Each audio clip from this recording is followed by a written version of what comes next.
Hello friends, welcome back to my channel premium master ji. आज की इस वीडियो हम लोग बात करेंगे द एक्सीडेंटल प्राइम मिनिस्टर, यानी कि हमारे दिवंगत प्रधानमंत्री डॉक्टर मनमोहन सिंह के बारे में। जैसा कि आप लोग स्क्रीन पे देख रहे होंगे, जो आज का बायोग्राफी है हमारे दिवंगत prime minister doctor Manmohan Singh का है। चलिए हम इनके बारे में थोड़ा डिटेल में जानते हैं कि आखिर कैसे एक लड़का प्रधानमंत्री की यात्रा की सफर को तय करता है। वही लड़का जिसे गांव में सब कोई क्या कहते थे, मोहना कहते थे। ठीक है ना, क्या कहते थे, मोहना, जो आज के दौर में डॉक्टर मनमोहन सिंह के नाम से जाने गए। तो एक्चुअली इस वीडियो जो बन रही है, एक्चुअली क्या होता है कि 26 दिसंबर 2024 को 92 वर्ष की आयु में उनका निधन हो जाता है। नई दिल्ली में एम्स में उनका निधन होता है। तो इस पर भारत सरकार, भारत के प्रधानमंत्री नरेंद्र मोदी, बल्कि और सारे लोगों ने यहाँ पर शोक जताया है कि एक ऐसी क्षति जिसकी भरपाई कभी नहीं की जा सकती है ना। तो 26 दिसंबर को एक्चुअली बेहोश हो गए थे वो, और उन्हें एम्स लाया गया और जहां उन्होंने अंतिम सांस ली। चलिए हम लोग जानते हैं कि कैसे एक लड़का पंजाब से ब्रिटेन तक का सफर तय करता है। पंजाब से ब्रिटेन तक का सफर तय करना इतना आसान नहीं था इनके लिए। इन्होंने अपनी जिंदगी में बहुत सारी चुनौतियों का सामना किया। मोहना, जिन्हें मनमोहन सिंह के नाम से जाना गया। मनमोहन सिंह का जन्म 26 सितंबर 1932 को अविभाजित भारत के पंजाब प्रांत के गांव में हुआ था। उन्होंने 1948 में पंजाब यूनिवर्सिटी से अपनी मैट्रिक शिक्षा पूरी की।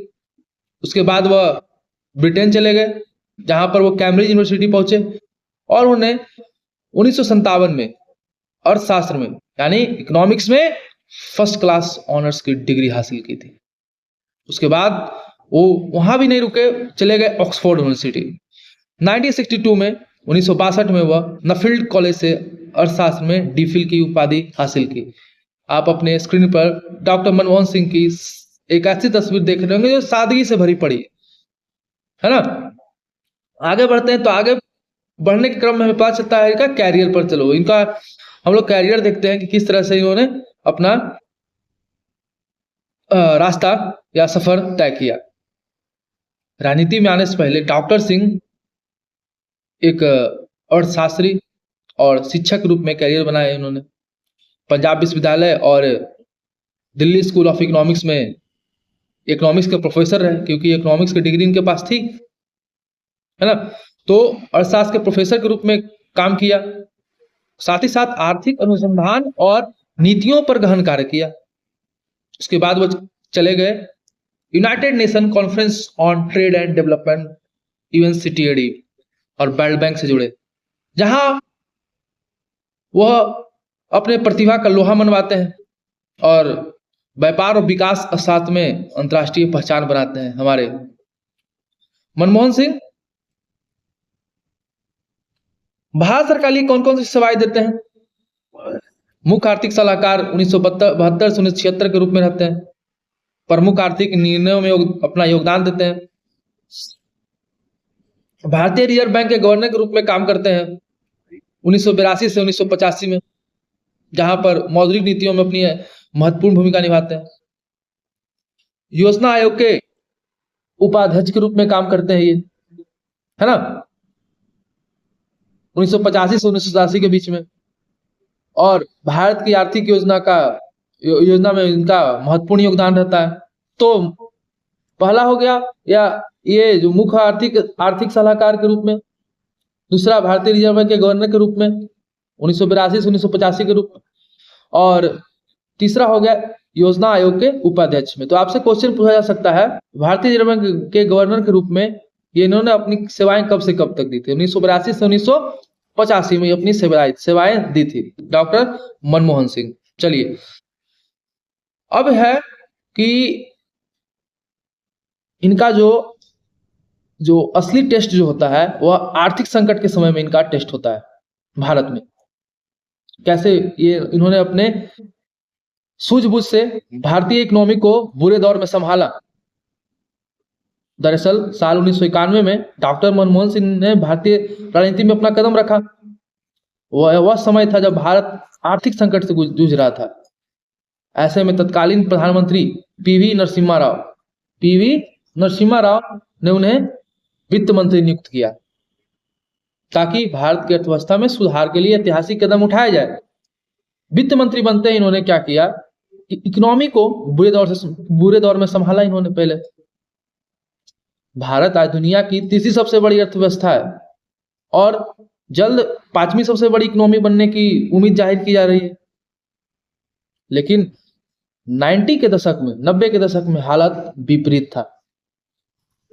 उस समय पीवी नरसिम्हा राव की सरकार थी और वित्त मंत्री दिवंगत डॉक्टर मनमोहन सिंह थे। ग्लोबल मार्केट में भारत निचले स्तर पर पहुंच चुकी थी। बहुत बुरा दौर था उस समय हमारे यहाँ। क्या होता है, इंडियन करेंसी जो थी डॉलर के मुकाबले धराशायी हो गई थी और विदेशी मुद्रा भंडार लगभग खत्म हो चुका था। एक प्रकार से देश दिवालिया होने के कगार पहुंच गया था। लेकिन हमारे मनमोहन सिंह जो वित्त मंत्री, उन्होंने हार नहीं मानी। उन्होंने देश के मिजाज को समझा और कुछ ऐसे फैसले लिए जिसने भारत की तस्वीर बदल दी। क्या क्या तस्वीर बदलती है आगे देखते हैं। पहला काम क्या करते हैं ये? पहला काम करते हैं उदारीकरण, लिबरलाइजेशन जिसको हम बोलते हैं, है ना। जिसमें इन्होंने क्या किया, लाइसेंस राज का खात्मा करते हैं। ये हमारे दिवंगत पूर्व प्रधानमंत्री मनमोहन सिंह साल 1991 से 96 तक वित्त मंत्री रहते हैं। साल 1991 से 96 तक वित्त मंत्री रहते हैं और इस दौरान भारी आर्थिक संकट का स्थिति था और उन्होंने ऐसे ऐसे फैसले लिए जिससे इकोनॉमी को संकट से निकाला इन्होंने। तो सबसे पहला काम इन्होंने किया लाइसेंस राज को खत्म करना। उन्होंने ऐसी नीति बनाई जिनके जरिए भारत में विदेशियों कंपनी के लिए दरवाजे ओपन हो गए, है ना। विदेशी कंपनी तभी आई, आज हम इतने सारे प्रोडक्ट यूज कर पाते हैं। रेफ्रिजरेटर के 20 ब्रांड, फोन के 50 ब्रांड, ये उन्हीं का देन है, हमारे वित्त मंत्री डॉक्टर मनमोहन सिंह, जिनका जो टर्म रहा था 1991 से 1996 के बीच रहा था। लाइसेंस राज को खत्म करके आर्थिक उदारीकरण के नए युग की शुरुआत का श्रेय हमारे इन्हीं को जाता है, दिवंगत मनमोहन सिंह को जाता है। क्योंकि आयात के लिए उसमें लाइसेंस लेना था, तो आयात के लिए लाइसेंस को खत्म करना ज्यादातर बिजनेस के लिए लाभकारी रहा। उन्होंने उसके लिए कई तरह के लाइसेंस लेने की बाध्यता खत्म हो गई थी, क्योंकि आयात करने के लिए उस समय लाइसेंस लेने की बाध्यता बहुत ज्यादा थी। बहुत तरह के लाइसेंस लेने की जरूरत थी, इसलिए विदेशी कंपनी आती नहीं थी। इसीलिए इसके साथ क्या होता है कि इसे खत्म होता है, विदेशी निवेश की सीमा बढ़ाई गई कि आइए हमारे यहाँ आप इन्वेस्ट करिए, जिससे भारत में तेजी से फॉरेन इन्वेस्टमेंट आने की शुरुआत हो गई। साथ ही साथ भारत में काम करने वाली कंपनियों को चुनौती तो मिली। जो आज देश में जो विदेशी कंपनियां अपना बड़ा कारोबार कर रही है वो मनमोहन सिंह की ही देन है। उन्होंने कॉर्पोरेट टैक्स से लेकर इंपोर्ट शुल्क में कटौती समेत अन्य कड़े बदलाव और बड़े कदम उठाए।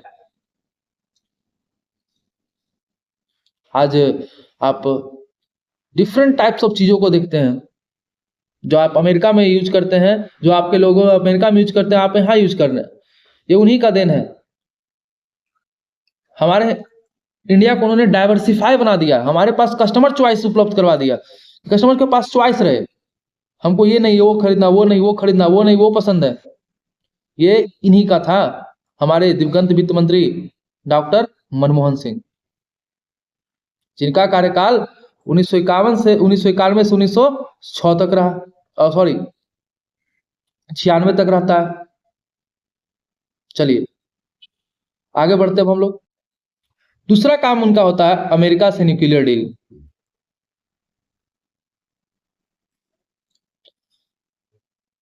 पूर्व प्रधानमंत्री मनमोहन सिंह के बड़े फैसलों में अगला और अहम है अमेरिका के साथ भारत की न्यूक्लियर डील। क्योंकि 1974 में राजस्थान के पोखरण में देश का पहला परमाणु परीक्षण के बाद इंडिया और अमेरिका में रिश्तों में तनाव देखने को मिला था। जब मनमोहन सिंह साल 2004 में प्रधानमंत्री बने तो उन्होंने इन खराब हुए रिश्तों को सुधारने के लिए बहुत बड़ा कदम उठाया। इस डील के लिए उन्हें यूपीए गठबंधन सरकार यानी कांग्रेस की जो सरकार थी के सहयोगी लेफ्ट का कड़ा विरोध भी झेलना पड़ा, लेकिन उन्होंने असैन्य परमाणु समझौते को आगे बढ़ाने का समझौता फैसला किया। आखिरकार अमेरिका के साथ ये ऐतिहासिक समझौता 2008 में हुआ। तो अमेरिका से न्यूक्लियर डील कब हुआ? 2008 में। उस समय अमेरिका के राष्ट्रपति जॉर्ज बुश थे और India US nuclear deal Bharat में ऊर्जा जरूरतों को पूरा करने के लिए अमेरिकी सहयोग का रास्ता फिर से ओपन हो गया, जो 1974 में राजस्थान के पोखरण में देश का पहला परमाणु परीक्षण के बाद भारत और इंडिया के रिश्तों में जो तलखियां बढ़ गई थी उसको उन्होंने सही किया, हमारे दिवंगत प्रधानमंत्री डॉक्टर मनमोहन सिंह, है ना। आगे बढ़ते हम लोग। तीसरा काम किया इन्होंने,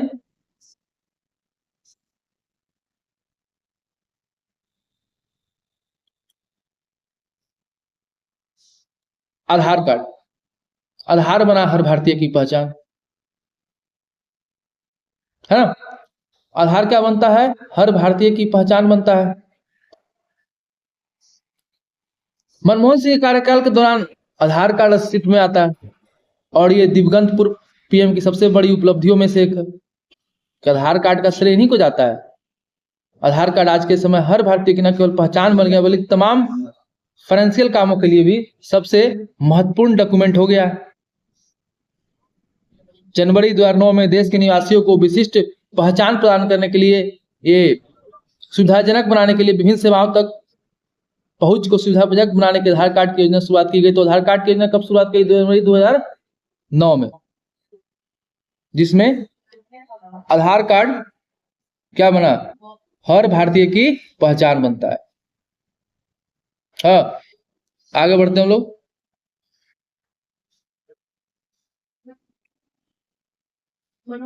भारत के प्रधानमंत्री 2004 से 2014 तक डॉक्टर मनमोहन सिंह ने भारत के 13वें प्रधानमंत्री के रूप में लगातार 2 कार्यकाल पूरे किए। कितने कार्यकाल पूरे किए?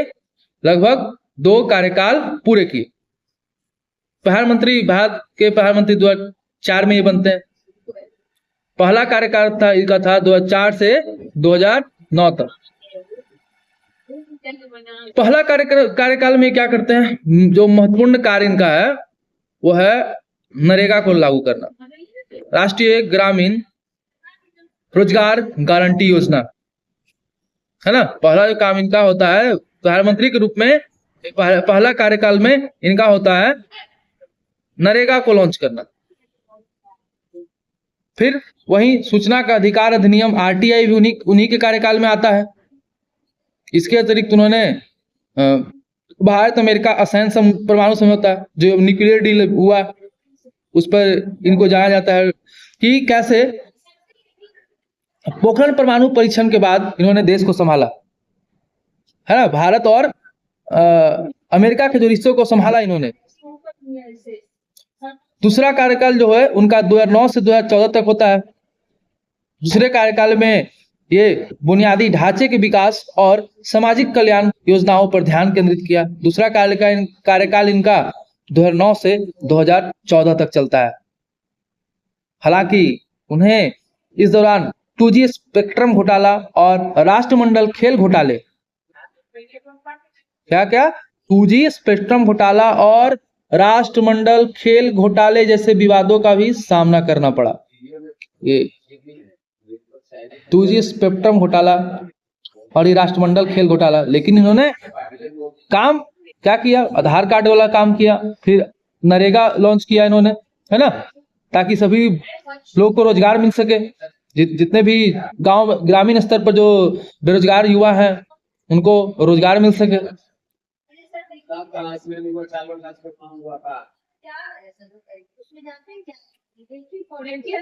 पुरस्कार और सम्मान। डॉक्टर मनमोहन सिंह को उनके शानदार करियर के लिए कई पुरस्कार और सम्मान से सम्मानित किया गया, जो भारत के आर्थिक और राजनीतिक परिदृश्य में उन्हें योगदान के महत्व को दर्शाता है। आपके स्क्रीन पर कुछ उल्लेखनीय पुरस्कार शामिल हैं। कुछ सबसे जो पुरस्कार हैं वो है पद्म विभूषण,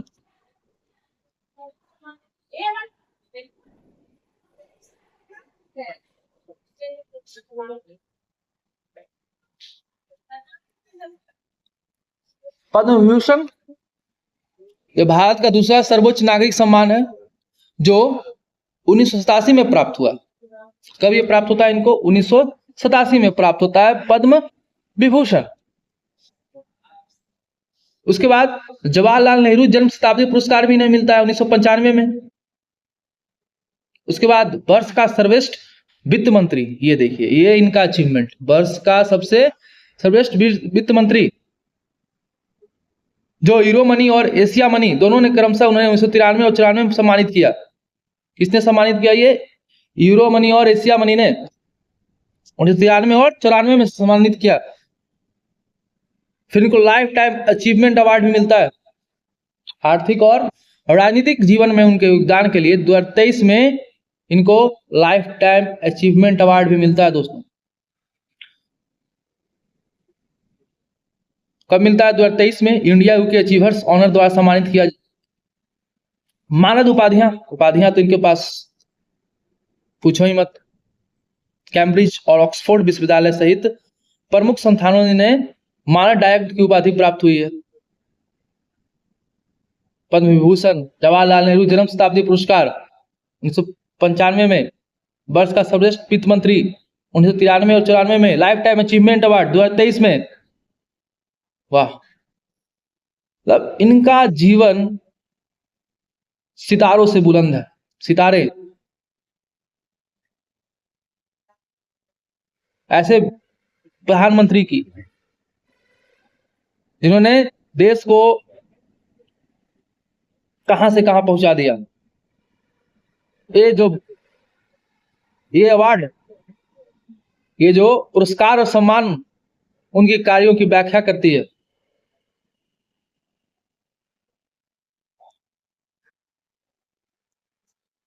चलिए आगे बढ़ते हैं हम लोग। उन्हें कई अंतर्राष्ट्रीय पुरस्कार भी जीते हैं। उनमें है एक वर्ष 2019 में जापान, उनमें से एक है वर्ष 2014 में उन्हें जापान से grand cordon of the order of the paulownia flowers का सम्मान मिला। पॉलोनिया फ्लावर्स का सम्मान मिला उन्हें 2014 में। Grand cordon of the order of the paulownia flowers का सम्मान मिला। यह सम्मान दुनिया भर में उनकी धमक और पहुंच और आर्थिक नीतिक निर्माण में उनकी स्वीकार्यता को दर्शाता है। ये अवार्ड 2014 में उन्हें जापान से मिला, है ना। Grand cordon of the order of the paulownia उनकी धमक को दर्शाता है, उनकी पहुंच को दर्शाता है, उनकी कार्यों की व्याख्या करता है। ये उपाधियां भारत के लाल।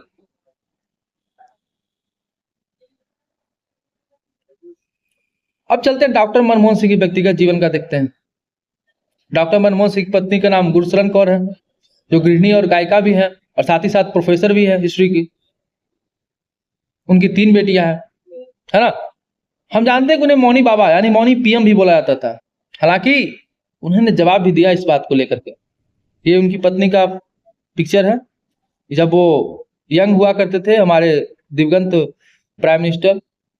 उनकी पत्नी गुरशरण कौर। चलिए आगे बढ़ते हैं हम लोग। हमेशा नीली पगड़ी क्यों पहनते थे मनमोहन सिंह, है ना। आप जितना भी उनका फोटो देखिएगा तो उसमें वो नीली पगड़ी पहनते थे। इसके पीछे राज था। क्या राज था? उन्होंने 11 अक्टूबर 2006 को कैम्ब्रिज यूनिवर्सिटी में खोला था ये राज। उन्होंने Duke of Edinburgh Prince Philip ने डायरेक्ट की उपाधि सम्मानित किया था। तब प्रिंस फिलिप ने भाषण में कहा था, आप उनकी पगड़ी के रंग पर ध्यान दे सकते हैं, है ना। ये जो 11 अक्टूबर 2006 को कैम्ब्रिज यूनिवर्सिटी में, है ना, जिसे मनमोहन सिंह ने कहा था नीला रंग उनके अल्मा मेटर कैम्ब्रिज का प्रतीक है। अल्मा मेटर कैम्ब्रिज का प्रतीक है। कैम्ब्रिज में जो बिताए गए दिनों की याद बहुत गहरी थी उनकी। हल्का नीला रंग मेरा पसंदीदा है, इसलिए अक्सर मेरी पगड़ी पर दिखाई देता है। ये उनके कैम्ब्रिज की यादों को दर्शाता है उनका रंग। सोचिए उनका व्यक्तिगत जो देखने को इससे मिल रहा है कि वो कितने गहरे जुड़ाव वाले व्यक्ति थे, अपने जड़ से जुड़े रहते थे। चलिए आगे बढ़ते हैं हम लोग। हाँ, एक और वाकया है। ये वाकया बहुत इस बार इस समय चर्चा में है कि मेरी गड्डी तो मारुति 800 है। प्रधानमंत्री बनने के बाद ही मनमोहन सिंह को BMW में चलना पसंद नहीं था। आज देखते हो, आज जो बड़े बड़े लोग, बड़े नेताएं जो लाखों करोड़ों की गाड़ियों में चलते हैं, उनको पसंद नहीं था। ये उनकी शालीनता को, सादगी को दर्शाता है। उत्तर प्रदेश सरकार में सामाजिक कल्याण, अनुसूचित जाति और जनजातीय कल्याण मंत्री, राज्य मंत्री असीम अरुण, जिन्होंने 2004 से 3 साल तक पूर्व प्रधानमंत्री के बॉडीगार्ड के रूप में काम किया। नाम क्या है? असीम अरुण। ये देखिए असीम अरुण। तो 3 साल तक पूर्व प्रधानमंत्री के रूप के बॉडीगार्ड के रूप में काम किया। उन्होंने अपने ट्विटर यानी जो एक्स है अभी, उस पे पोस्ट शेयर करते हैं। इस पोस्ट में उन्होंने डॉक्टर मनमोहन सिंह की सादगी से जुड़ा किस्सा बयान किया है। एक्स पर उन्होंने लिखा है, डॉक्टर साहब की अपनी एक ही कार थी, मारुति 800। क्या गजब, मारुति 800, है ना। नाम क्या? मारुति 800, जो पीएम हाउस में चमचमाती काली BMW के पीछे खड़ी रहती थी। मनमोहन सिंह बार बार मुझे कहते थे, असीम मुझे इस कार में चलना पसंद नहीं, मेरी गड्डी तो मारुति है। मैं समझाता कि सर गाड़ी आपके ऐश्वर्य के लिए नहीं है, सिक्योरिटी फीचर ऐसा जिसके लिए एसपी जी ने इसे लिया है। यानी कि आपको BMW, असीम अरुण कहते हैं कि आपको BMW ने, आपको एसपी जी ने आपके सिक्योरिटी फीचर्स के लिए, क्योंकि आप जब आप मारुति 800 में चलिएगा तो उसमें ऐसे सिक्योरिटी फीचर्स नहीं है। एसपी जी का काम है प्रधानमंत्री को सुरक्षा देना, अगर कुछ भी होता है तो ये पूरी जिम्मेदारी एसपी जी की होती है। इसलिए BMW में उनको असीम अरुण कहते हैं कि सर ये आपके लिए गाड़ी नहीं है। लेकिन जब कारकेड मारुति के सामने से निकलता तो वो ऐसा मन भर उसे देखते, जैसे संकल्प दोहरा रहे हो कि मिडिल क्लास व्यक्ति हूं और आम आदमी की चिंता करना मेरा काम है, करोड़ों की गाड़ी पीएम की है, मेरी तो यह मारुति है। यानी कि उनका मन कहीं ना कहीं मारुति 800 पर ही रहता है दोस्तों। क्या बात है, ये इतनी सादगी भरा जीवन प्रधानमंत्री मनमोहन सिंह का।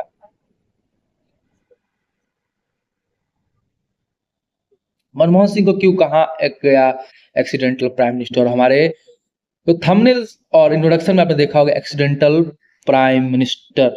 ये जो है एक्सीडेंटल प्राइम मिनिस्टर क्यों कहा गया इन्हें?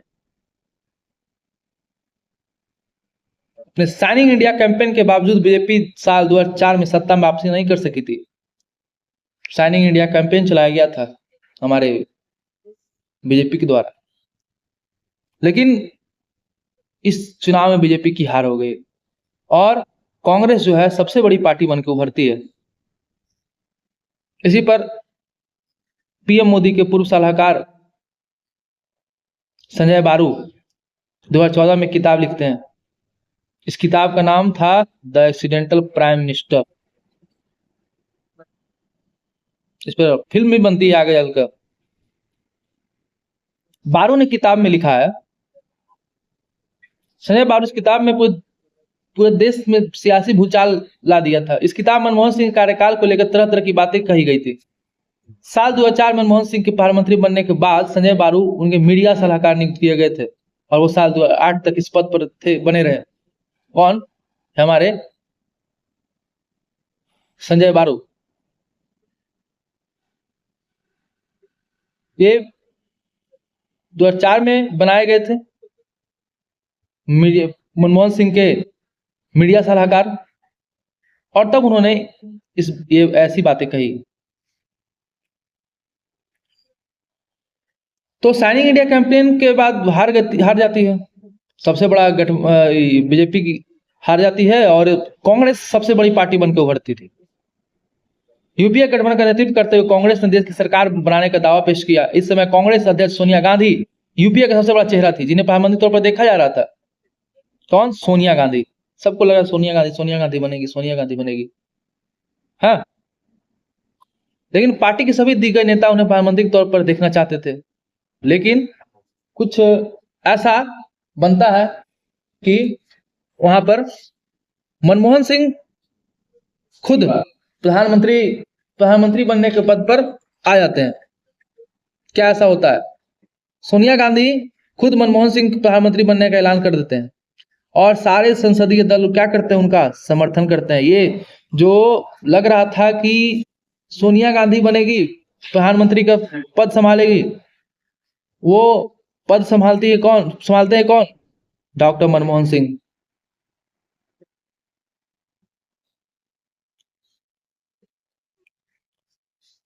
मनमोहन सिंह के मीडिया सलाहकार 2004 में इसी बात घटना को लेकर देश को सबसे बड़ा एक्सीडेंटल प्राइम मिनिस्टर बता दिया था इन्हें, संजय बारू की किताब के इस टाइटल का पुरजोर विरोध किया गया था। संजय बारू ने अपनी किताब में मनमोहन सिंह की कई गलतियों के बारे में लिखा है और कहा उन बातों का जिक्र करने कोई झिझक नहीं है। मनमोहन सिंह का पहला कार्यकाल तो ठीक रहा, लेकिन दूसरा कार्यकाल वित्तीय घोटालों से भरा रहा। मनमोहन सिंह भी इस बात को मानते हैं कि 2008 तक उन्होंने कॉमन मिनिमम प्रोग्राम के तहत काम किया। कहीं ना कहीं पीएम को भी लगता है कि उन पर भी प्रेशर है और उन्होंने 2008 तक उन्होंने कॉमन मिनिमम प्रोग्राम के तहत काम किया। तो एक्सीडेंटल प्राइम मिनिस्टर इसलिए उनको कहा गया क्योंकि किसी को नहीं पता था कि सच में प्रधानमंत्री जो है डॉक्टर मनमोहन सिंह बने, क्योंकि सबको पता था कि अब तो सत्ता सोनिया गांधी संभालेंगे। लेकिन ऐसा अचानक से होता है कि नाम मनमोहन सिंह का आता है और इन्होंने एक बयान में भी कहा था कि मैं एक्सीडेंटल प्राइम मिनिस्टर ही नहीं बल्कि एक्सीडेंटल वित्त मंत्री भी बना हूं। बहुत ये अचंभित वाली बात है कि उन्होंने ऐसा कहा कि एक्सीडेंटल प्राइम मिनिस्टर ही नहीं, मैं एक्सीडेंटल वित्त मंत्री भी हूं। हाँ, चलिए, हमेशा काम में डूबे रहने वाले प्रधानमंत्री थे। 2004-2014 तक देश के प्रधानमंत्री रहे और इन 10 सालों में उन्होंने कभी छुट्टी नहीं लिया। सोचिए, 10 साल में उन्होंने छुट्टी नहीं लिया, सिवाय 2009 में जब उन्हें हार्ट बाईपास सर्जरी की बात उन्हें करानी पड़ी थी, उस समय वो छुट्टी लिया। वो हर दिन लगभग 18 घंटे काम करते थे। जी जनाब, 18 घंटे काम करते थे और करीब 300 फाइलें निपटाते थे ये प्रधानमंत्री। लेकिन उनके शांत स्वभाव की वजह से उन्हें कमजोर नेता मानते थे। इस पर उन्होंने बयान दिया कि 10 साल में वे मात्र 3 प्रेस कॉन्फ्रेंस करते हैं। 10 साल में अपने 2 कार्यकाल में मात्र 3 बार।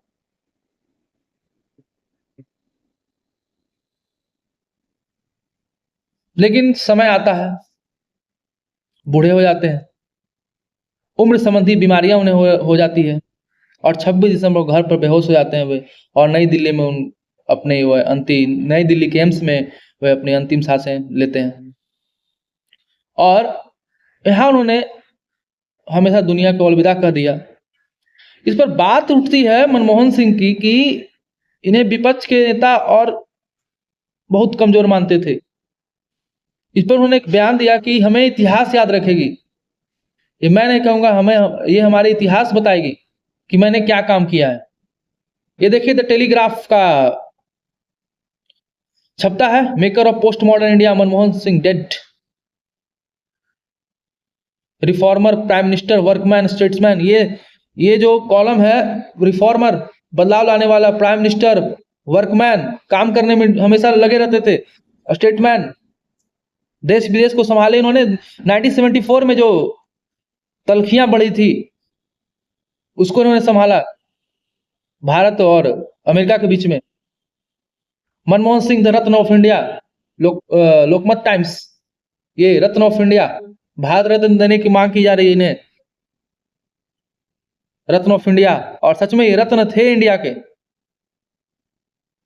जिन्हें भारत ने 26 दिसंबर को खो दिया। ऐसी क्षति जिसकी पूर्ति नहीं की जा सकती है। Liberator who change course of the economy, meteoric court of lofty decency still resolve. सोचिए, ये बातें लिखी गई है टेलीग्राफ, लोकमान, ना जाने कितने न्यूज चैनल्स, न्यूज़पेपर्स वगैरह ने इनको श्रद्धांजलि अर्पित किया है, इनके काम को। हमारे दिवंगत prime minister doctor Manmohan Singh. Thank you अभी तक बने रहने के लिए, और इसी तरह हमारे वीडियो को ढेर सारा प्यार देते रहे, इससे हमारा मनोबल बढ़ा रहता है। लाइक, शेयर और सब्सक्राइब हमारे इस चैनल को करते रहिए, ताकि हम इस तरह से इंफॉर्मेटिव वीडियो और आगे लाते रहें। धन्यवाद आप सभी लोग दर्शकों का। जय हिंद, जय भारत।